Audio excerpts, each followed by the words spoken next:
Project MK ultra नाम है America की खुफिया एजेंसी CIA के उस माइंड कंट्रोलिंग एक्सपेरिमेंट का जो उन्होंने कोल्ड वॉर के दौरान शुरू किया। ये एक्सपेरिमेंट उस वक्त किया गया जब CIA को ये शक हुआ कि सोवियत कम्युनिस्ट ने एक ऐसा ड्रग डिस्कवर कर लिया है जिससे वो इंसानी दिमाग को अपने कंट्रोल में कर सकते हैं। 1950s में किए जाने वाला ये एक्सपेरिमेंट उस वक्त के अमेरिकन केमिस्ट सिडनी गॉटलीब के जेर निगरानी चल रहा था, जिसे अमेरिकन यूनिवर्सिटीज फंड कर रहे थे। इसको अमेरिका की जेलों में मौजूद कैदियों पर आजमाया गया जब उन्हें इलेक्ट्रिक शॉक से लेकर LSD नामी ड्रग के हाई डोजेस देकर टॉर्चर किया गया। इस एक्सपेरिमेंट के दो हिस्से थे।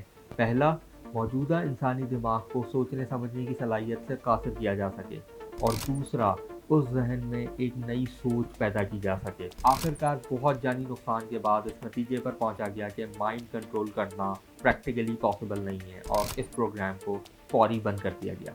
ऐसी और इंटरेस्टिंग वीडियोस के लिए लाइक करें, सब्सक्राइब करें और शेयर करें।